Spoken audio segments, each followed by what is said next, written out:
Shabbat Shalom, bienvenidos a un nuevo estudio de nuestra comunidad Benei Adonolam. Esta semana estamos estudiando la porción Jucat, Parashat Jucat. La porción, cierto, nos habla de algo que se ve mucho en el campo, una vaca. ¿Por qué una porción habla de una vaca? Alguien diría, bueno, los asuntos en realidad religiosos, espirituales, están elevados en los cielos, de los cielos, de los cielos. Hay que elevarse lo más posible y aquí estamos hablando de una vaca. Estamos hablando incluso, ¿cierto? De eh, los desechos de la vaca. Hablamos, ¿cierto? Del pelo, del color de la vaca y cosas que son tan superficiales para muchos. Que de hecho muchos no tienen ninguna intención, ¿cierto? De referirse a temas similares como este. Menos si como tratarlo de una manera espiritual. Porque no les hace sentido, ¿cierto? Entonces, Em, es una porción diferente, quizá para muchas personas, ¿cierto? Una porción distinta. La parashá Jucat, bueno, el nombre Jucat viene de la palabra Jok o Juká, es una palabra compuesta, ¿cierto? Un decreto de significa. Y bueno, se habla aquí sobre las leyes de la para Adumá, que sería esta vaca roja. Una vaca roja. Las leyes sobre la vaca roja. Bueno.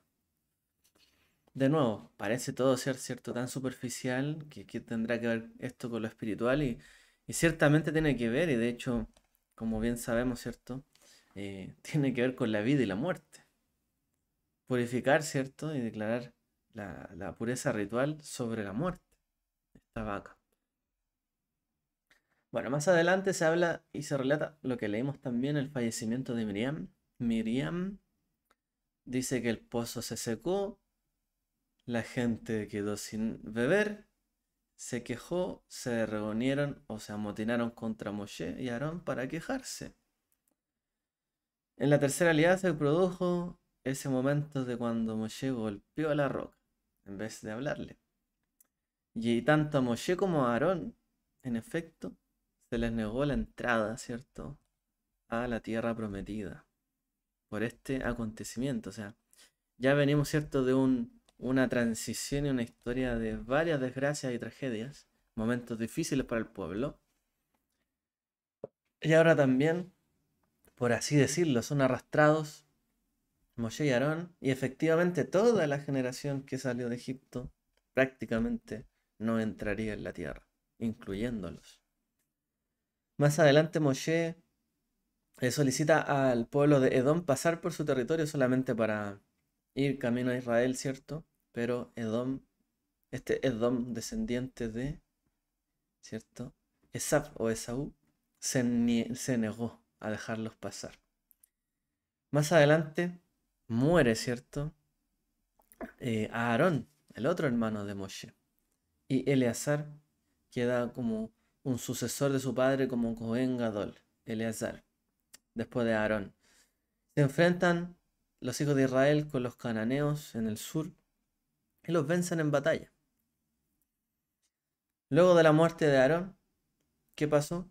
Que las nubes que protegían al pueblo de Israel cesaron, se disiparon. Y la nación comenzó a quejarse también de estas condiciones de vida. Murió Miriam, ya no hay más agua. Murió Aarón, ya no hay más nubes que los protegían. Estaba difícil la estancia en el desierto.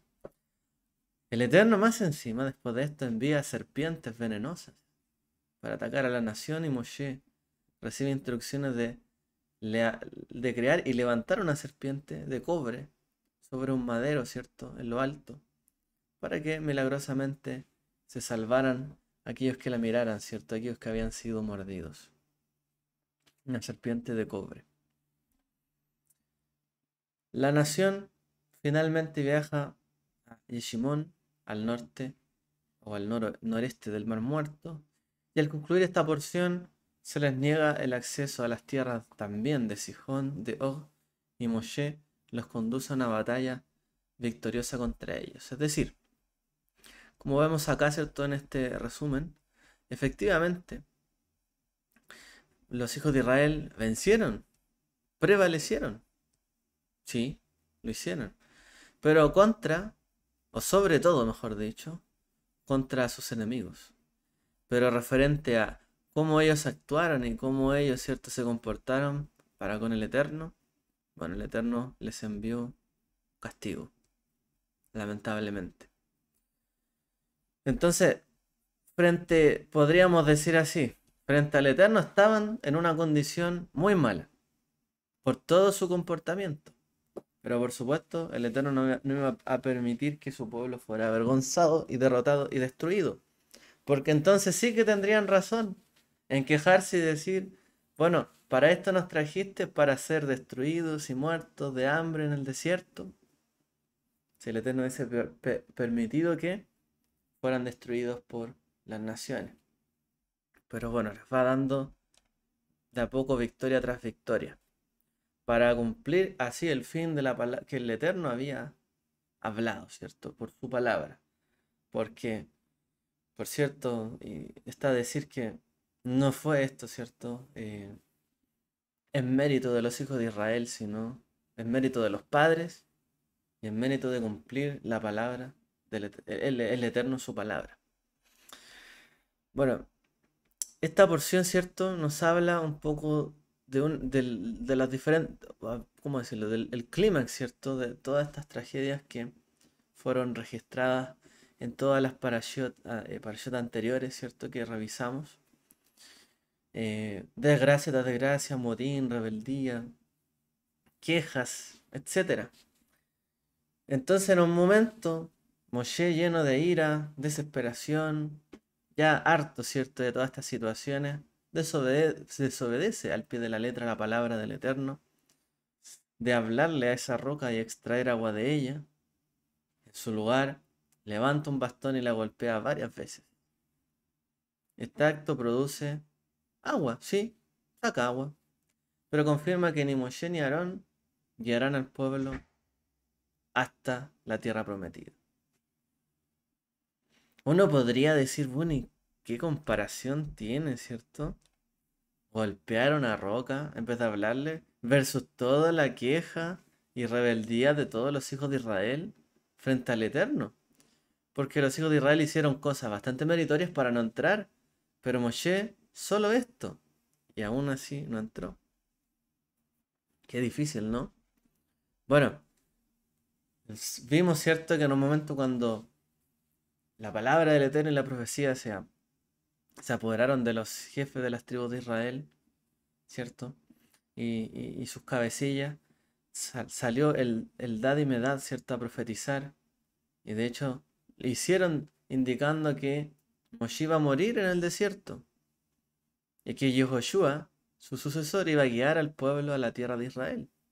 Porque esto fue lo que dijo, que iba a guiar al pueblo Yehoshua. Por lo tanto, Moshe no iba a seguir, no iba a continuar. Y fue efectivamente lo que pasó. Y la gente se fue a quejar con Moshe, pero ¿cómo? Esta gente estaba profetizando fuera de ti. Bueno, por mí, que todos profetizaran y tuvieran ese contacto con el Creador, dice Moshe.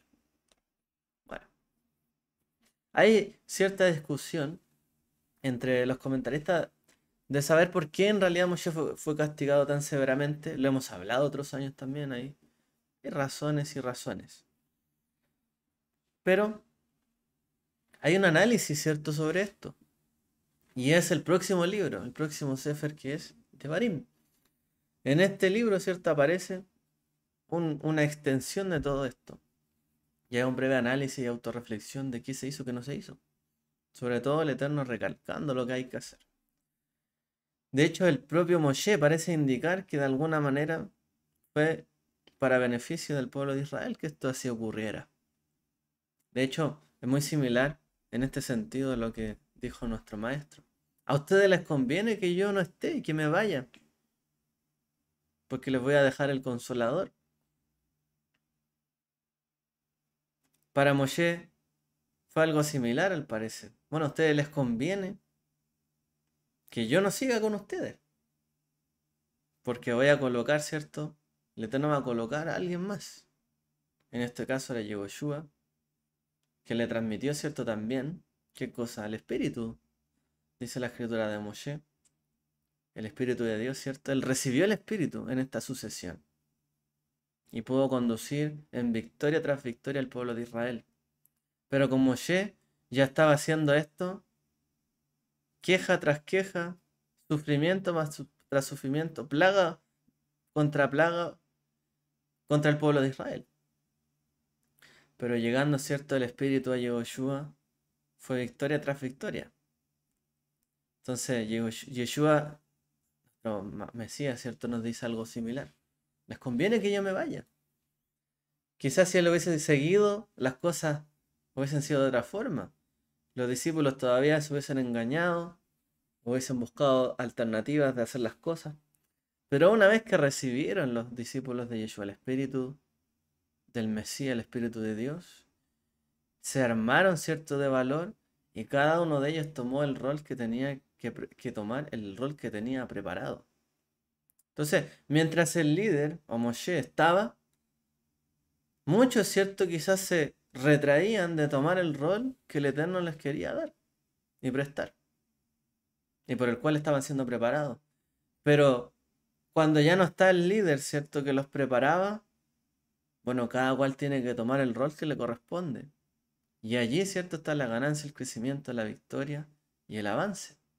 Pero cuando dependemos demasiado, ¿cierto?, de una persona como Moshe, o de una persona como nuestro maestro Yeshua, o de algún líder, ¿cierto? Quizás para algunos puede ser un padre, un líder, ¿cierto?, en un trabajo, un líder espiritual. Cuando se depende mucho de alguien y no se toma el rol que uno debería asumir, ¿cierto?, y por el cual está actuando en ese momento, y en nuestro caso, por ejemplo, sirviendo a Dios, bueno, descansamos mucho, ¿cierto?, en alguien y no recibimos ese crecimiento y ese valor. Entonces, Moshe al parecer nos da a entender que sí convenía que él no fuese allí, y sí fue de beneficio para el pueblo de Israel que tuvo, ¿cierto?, que tomar el valor y dejar de esconderse tras el, el vestido, por así decirlo, y el ropaje de Moshe.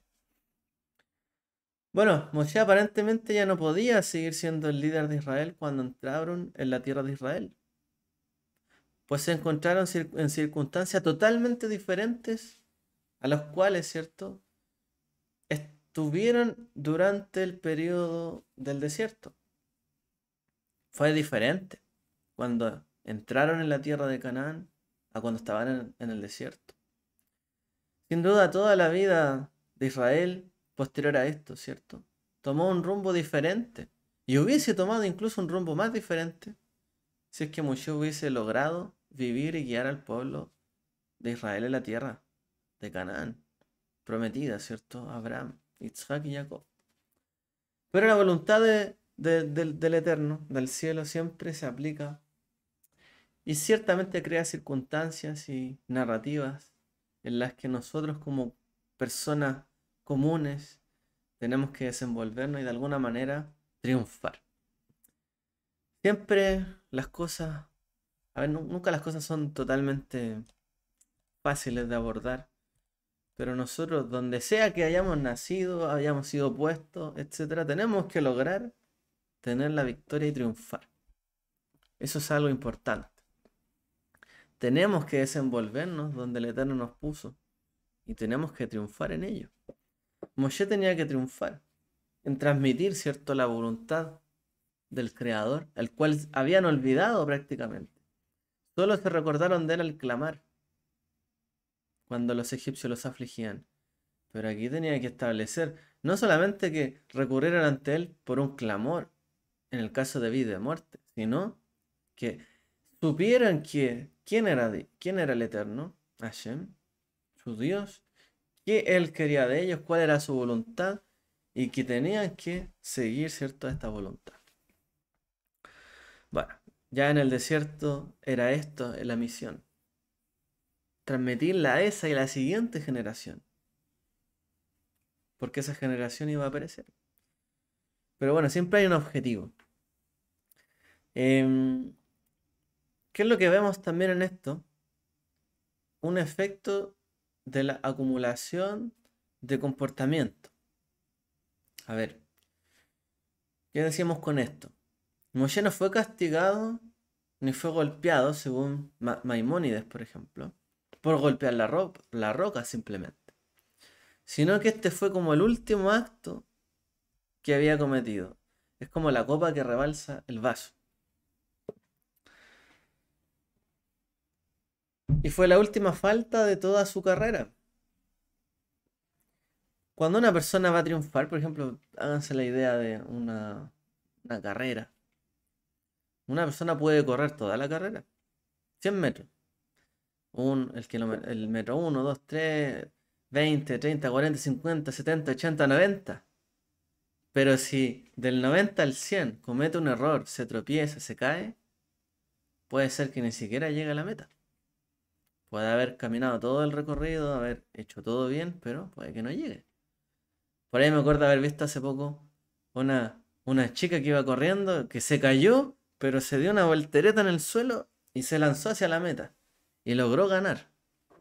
Porque tenía que llegar hasta el final. Pero un error puede costar caro y puede dejar a alguien al borde, cierto, de entrar, pero sin poder hacerlo. Entonces, pensar simplemente que este fue todo lo que Moshe, digamos, hizo mal. No, por supuesto, no era un hombre sin pecado. Pero esta fue la última falta en su carrera. Pero debido a que la grandeza y el liderazgo que tenía, y este es el punto también, a él se le exigió algo mucho más riguroso y elevado que al resto de Israel. Uno dice, no hay comparación entre todo lo que se quejó el pueblo de Israel versus esto que hizo Moshe. Sí, pero el problema es la posición y el liderazgo que tenía. Se exige mucho más. Este juicio y este castigo que le sobrevinieron fue una acumulación quizás de todos los pequeños errores que había cometido. Si es que en algún momento se le pasó por el corazón o la mente a Moshe no hacer la palabra del Eterno cuando el pueblo se quejara. A ver, piénsenlo así. Si es que en algún momento Moshe pensó, este pueblo no merece la misericordia de Dios. Por mucho que Dios le quiera dar agua, deben sufrir para tenerla. Deben saber que no es fácil. Debe haber una traba para esta gente. ¿Cómo siempre se les va a dar todo? Si en algún momento estos pensamientos vinieron a él, pero siempre se mantuvo haciendo de la voluntad del Creador, no pasó nada. Pero si todas esas semillas se juntaron en algún momento, Moshe dijo, esto ya es el colmo. O sea, ahora me están acusando de haberlos traído a morirse acá al desierto. Ya no está Miriam. ¿Qué quieren que haga? Entonces, puede haber sido que simplemente fue un acto de rebeldía de ellos demostrar un acto de firmeza, fortaleza, pero que no correspondía. De hecho, hace una semana hablamos de esto. Momentos cuando hay que ser rígido, momentos cuando no. Hay que ser tan rígido. Y aquí quizás cometió el error de pensar que efectivamente no tenía que él, no les tenía que dar tan fácil las cosas al pueblo. Pero se las dificultó él mismo finalmente. Y esto es lo que pasa cuando no obedecemos al Eterno. A veces uno quiere manipular las cosas o la voluntad divina como para ser jueces de otros. Pero si el Eterno decretó que hay que tener misericordia sobre alguien, por ejemplo, y darle de beber, uno no puede ir y decirle, pero tú cómo desperdiciaste toda tu vida, no conseguiste nada para beber, ni trabajo, ni aquí y allá, y al final lo llena de maltrato para darle algo de beber. A veces el Eterno solo requiere misericordia. No importa lo que haya pasado, esta persona necesita de beber. De hecho, recordemos, ¿cierto?, que una de las cosas que nuestro maestro nos dice, por las cuales el Eterno va a separar a las personas, va a ser porque me vestiste cuando estaba desnudo, me diste de comer cuando tenía hambre, me diste de beber cuando tenía sed. O sea, hay momentos de tener misericordia y compasión y corresponde tenerla.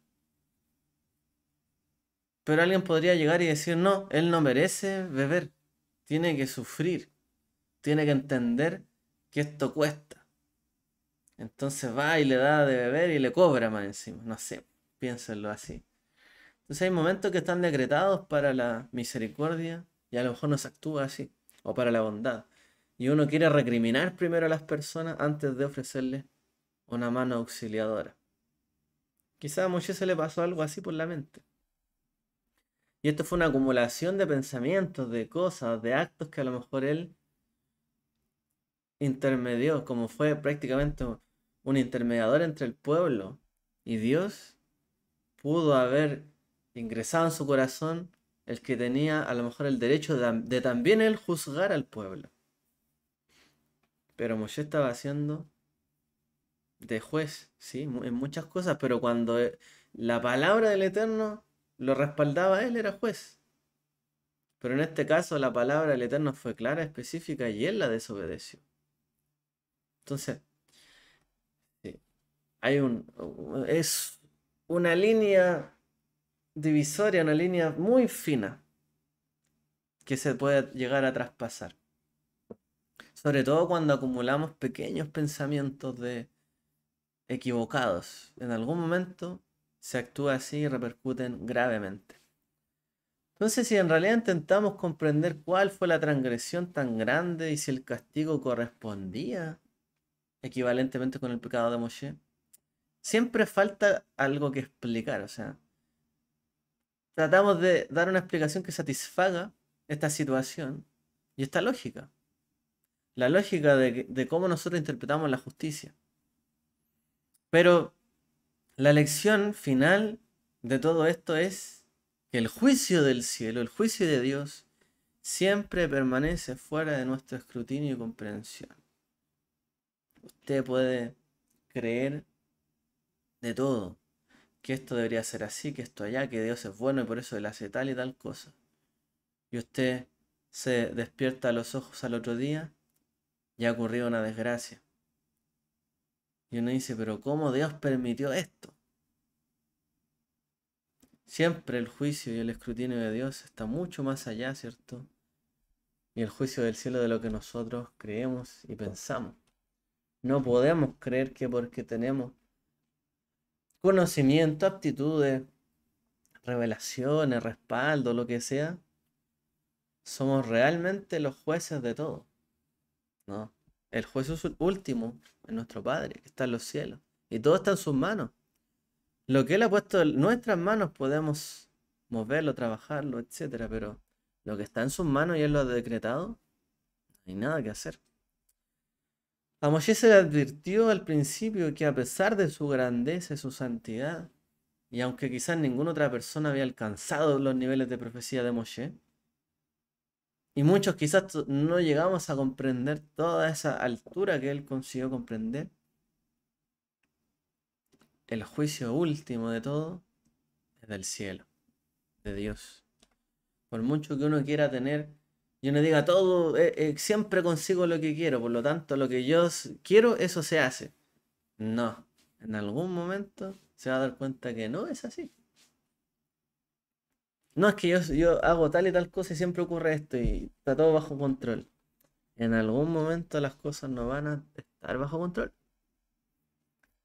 La palabra final es de nuestro Padre que está en los cielos. Entonces, finalmente Moshe tuvo que aceptar esta realidad y comprender esta línea divisoria que hay entre el juicio del Creador de nuestro Padre y el nuestro. Y nunca podremos cruzar hacia el otro lado. Porque no somos jueces. Realmente el juez es Dios, el juez final de todo. No nosotros. Por eso les digo, de repente uno cree, no, es que no hay que ayudar a una persona, hay que enseñarle, no hay que darle un pescado a una persona, hay que enseñarle a pescar. Y yo les pregunto, ¿siempre hay que enseñarle a pescar a una persona? ¿No le puede dar un pescado a una persona? A lo mejor una persona necesita un pescado.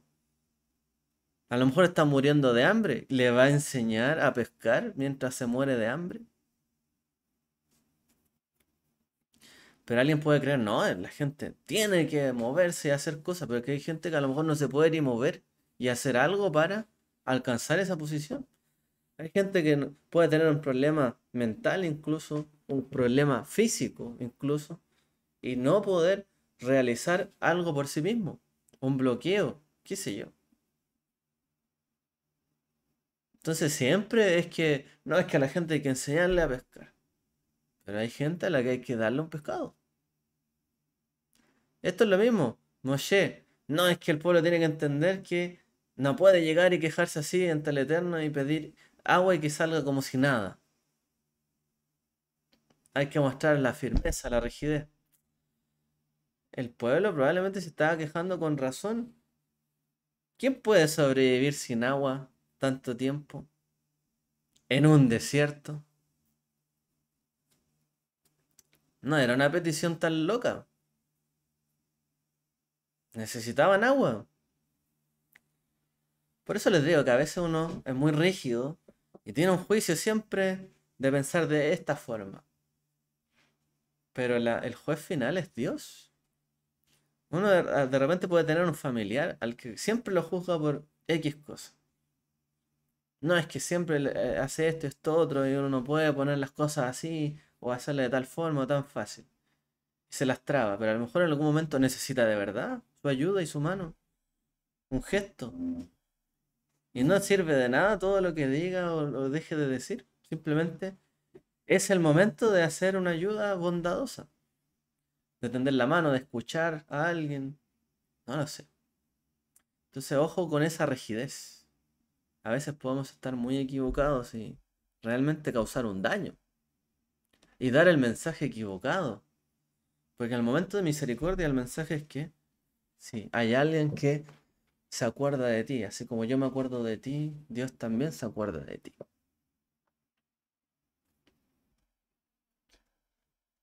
Bueno, hay una delgada línea en lo que uno dice que tiene que ser las cosas y lo que el cielo dice que es el momento de X cosa.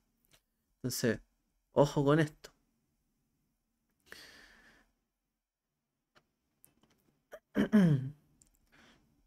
Bueno, el mismo tenor, como para complementar un poco más, no tenemos mucho más tiempo, tema de horario, ¿cierto?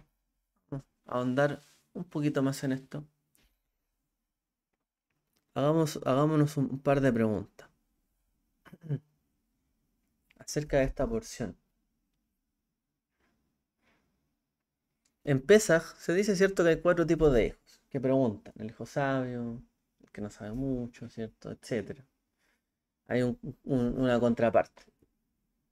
El hijo sabio dice en la Gadá tradicional de muchos lugares, y él pregunta, ¿y cuáles son estos testimonios, decretos y ordenanzas que el Eterno nuestro Dios ordenó? ¿Cierto? Entonces el hijo sabio está pendiente siempre de todo y cada uno de los detalles. ¿Cuáles son estos testimonios? Hukim, decreto, Mishpatim, ordenanza, que Dios, ¿cierto?, ha ordenado. El sabio, ¿cierto? El hijo sabio conoce estos diferentes tipos de cosas que hay en la Torah, instrucciones. ¿Cómo se le responde al hijo sabio? También debes decirle las leyes de la ofrenda de Pesaj, que uno puede comer postre después del gusto final de la ofrenda de Pesaj. Entonces, hay una respuesta que sale en la Gadá. Cuando el hijo pregunta esa pregunta tan sabia, se le debe responder: uno puede comer el postre después del gusto final de la ofrenda de Pesaj. ¿A qué se refiere esto? ¿Por qué el niño que es tan sabio es una pregunta inteligente? Se le debe responder ya, todo bien, pero el postre viene después de degustar la ofrenda completa de Pesaj. Entonces le preguntan a los sabios, ¿por qué no le damos una respuesta que da la Torá a la pregunta? Porque fuimos esclavos del el faraón en Egipto. ¿Y por qué se le da se le añade esto en la Agadá tradicionalmente que se transmite, ¿cierto? De forma tradicional. Entonces uno podría decir, wow, toma el premio inmediatamente por hacer una pregunta tan buena, si es tan inteligente, tan sabio este niño. ¿Pero qué le dicen los padres que le deben decir? Sí, pero todo eso está bien, darle la explicación, pero Ojo que el postre viene después de comer la ofrenda de Pesaj. O sea, no es que porque seas tan sabio o hagas una pregunta tan inteligente, puedes comer el postre inmediatamente y saltarte la comida. Hay pasos y pasos que dar. Entonces, em, debemos darle al hijo sabio una respuesta de la Torá, pero también debemos decirle, aunque aceptamos el yugo del cielo sobre nosotros como si fuéramos esclavos, fuimos esclavos ante el faraón en Egipto, pero se le responde de esta otra forma. Tenemos que hacerlo con amor. Y el amor y el cómo cumplimos, ¿cierto?, sus mandatos, tienes que dejarnos un buen sabor de boca. Y aquí hay otra lección. O sea, sí. Primero hay que comer, asumir las leyes, los mandamientos, las leyes del sacrificio. Y después viene el postre. Porque todo esto que estamos comprendiendo, estudiando, asumiendo, nos tiene que dejar un buen sabor de boca. Y quizás esto podamos conectarlo, ¿cierto?, también con lo que pasó con Moshe. Obedecer a una instrucción de Dios. Moshe anda al pueblo, háblale a la roca y saca agua. Tiene que producirnos un buen sabor de boca. Pero Moshe se molestó. Eso no le dio un buen sabor de boca. No le dejó un buen gusto hacer esto. Dejó un mal gusto. Por eso, ojo, que a veces uno trata de ser muy riguroso o muy blando a veces incluso y queda con mal sabor de boca, mal gusto, porque las cosas tienen que quedar con un buen gusto, así como después de la comida de Pesaj viene el postre al final. Todo esto que hacemos tiene que ser meritorio, tiene que darnos beneficio, alegría, conformidad, dejarnos tranquilos, con paz, las cosas que hacemos para el Eterno. Todo lo que usted está pensando que hace para el Eterno, lo que quiere hacer, nos tiene que dejar un buen sabor. A Moshe, el hacer esto le dejó con un mal sabor. Por lo tanto, fue castigado. Y esto es lo que se le responde al hijo sabio. Entonces, la palabra hebrea, para gusto, dejarnos un buen sabor, un buen gusto, se dice tam en hebreo. Y tam significa tanto gusto como razón. Es decir, porque comprender la razón de un mandamiento, una mitzvah, le da un buen sabor a las cosas.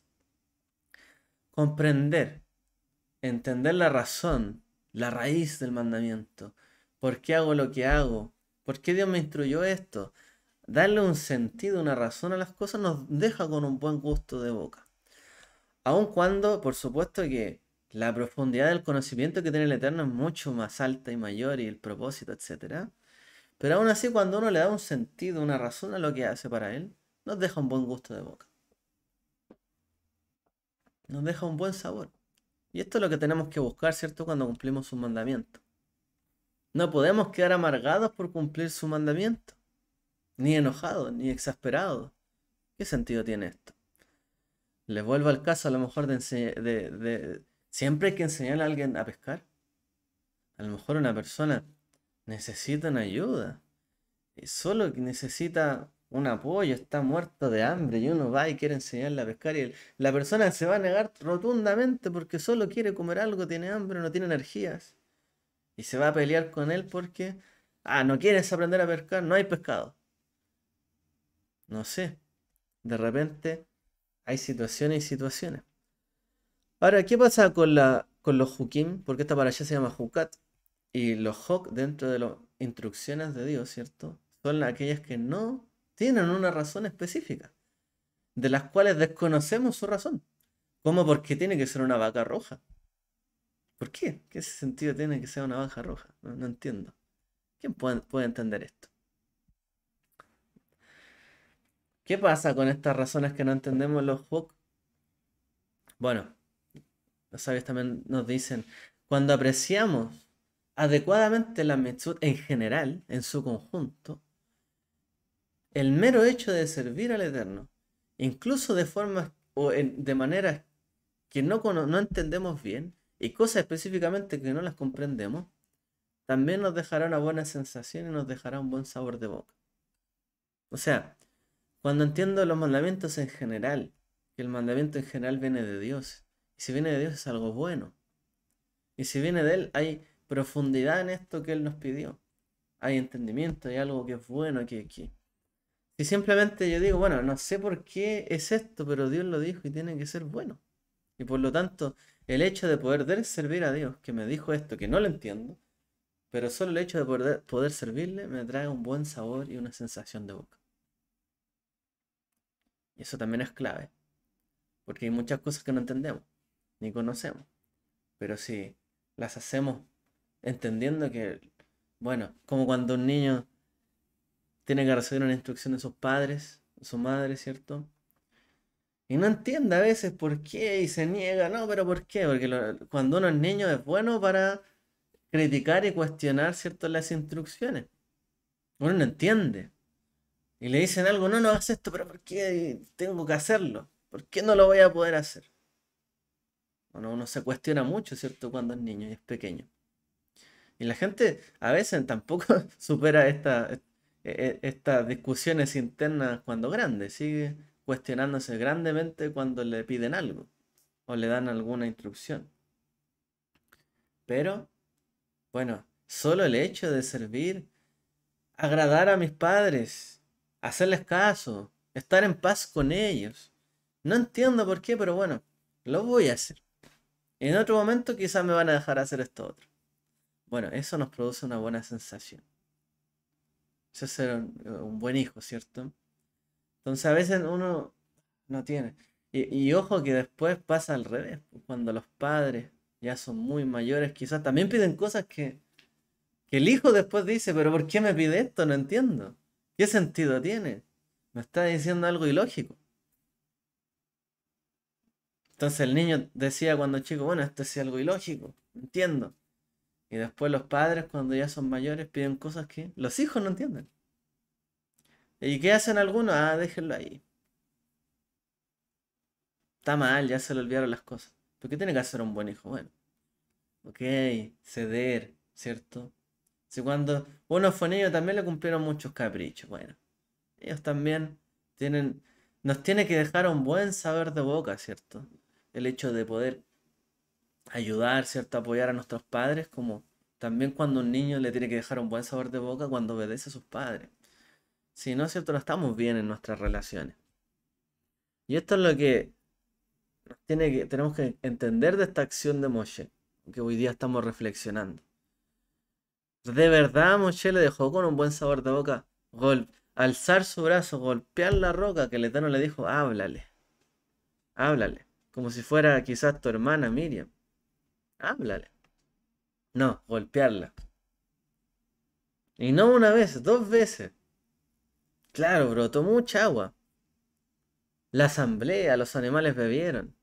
Y Dios le dice a Moshe y a Aarón, por no haber creído en mí para santificarme ante los hijos de Israel, no traerán a esta congregación a la tierra que les he dado. Fuerte. No me santificaron, no demostraron que obedecer mi palabra es algo que da gusto y es necesario. Lo hicieron con enojo, con frustración. No me santificaron por esto. ¿Y qué era haberlo santificado? Simplemente haber obedecido, hablar a la roca que saliera agua y haberles demostrado, hijos de Israel, basta con hablar las cosas ante el Eterno para que Él abra abundantemente su bendición para sus vidas. Antes que gritar, quejarse y estar cierto contendiendo con Él.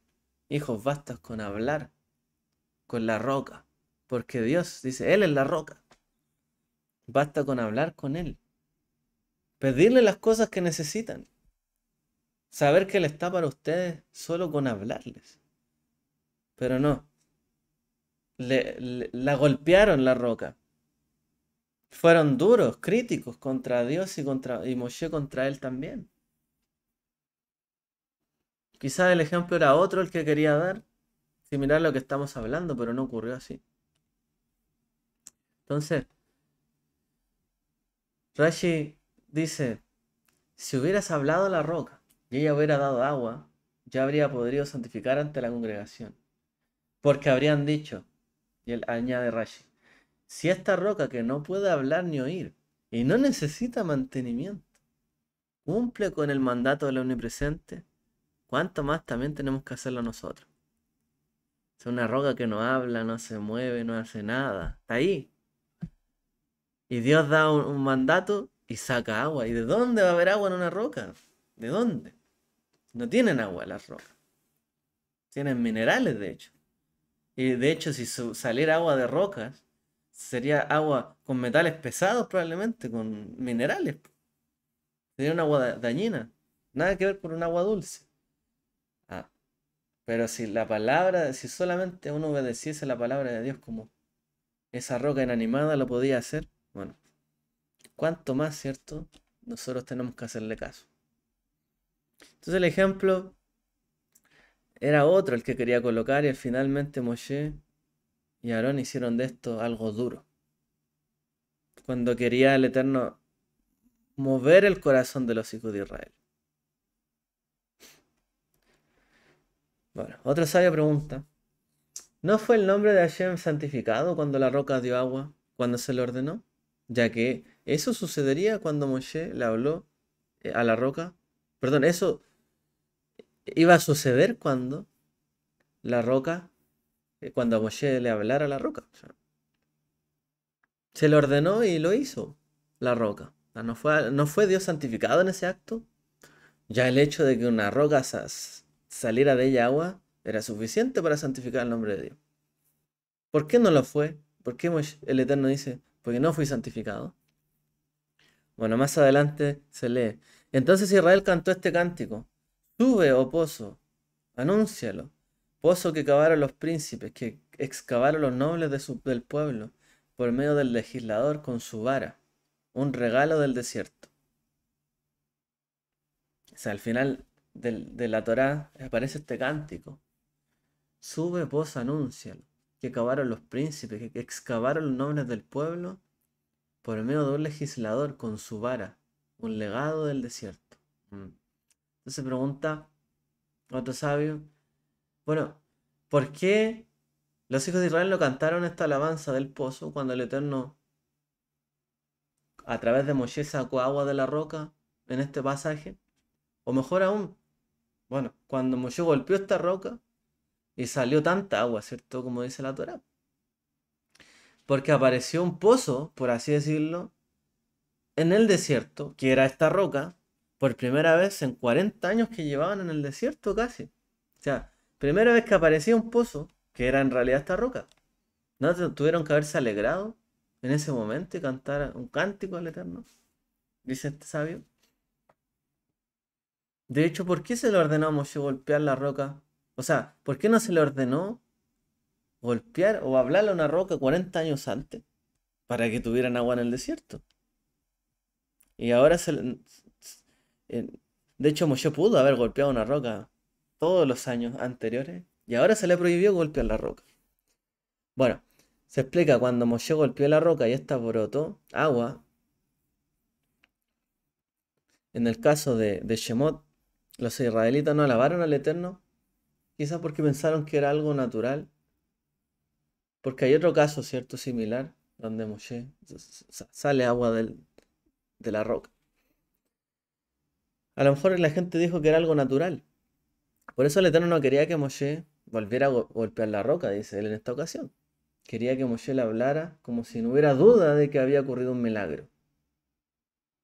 A eso se refería cuando le dijo, como le hablaste a la roca, mi nombre no fue santificado. Como no le hablaste a la roca, mi nombre no fue santificado. Es decir, la clave era que había que hablarle a la roca. Y él no lo hizo, no le habló. Entonces a lo mejor ellos pensaron, bueno, con la vara de Moshe, que convirtió en serpiente, ¿cierto? Parece que me quedé pegado en el video. Perdona, activarlo de nuevo. Esta cámara a veces se pifia, ya. Con para finalizar, lo último era. Se me fue la onda. Bueno, tenía que hablarle a la roca para ser una señal de que había ocurrido un milagro. Porque a lo mejor los hijos de Israel pensarían, bueno, con esta vara Moshe hizo milagro, ¿cierto? Se partió el mar, convirtió a la serpiente y otras cosas más. Pero el milagro era que le hablara a la roca. Bueno, el hablar, simplemente. ¿Por qué los hijos de Israel cantaron alabando el pozo más adelante en nuestra parasha y no en esta parasha? Rashi dice que cantaron cuando a través del agua del pozo se les informó de otro milagro. Cuando dice, oh pozo, anúncienlo. Entonces él habla de alabaron por este pozo que habían recibido más adelante, pero porque se les dijo, anúncienlo. Y ahí sale, oh pozo, anúncienlo. El milagro, ¿cierto? Y le santificar el nombre del Eterno era, alguien vio el milagro, lo dijo, le habló y se anunció. Como las buenas nuevas se anuncian.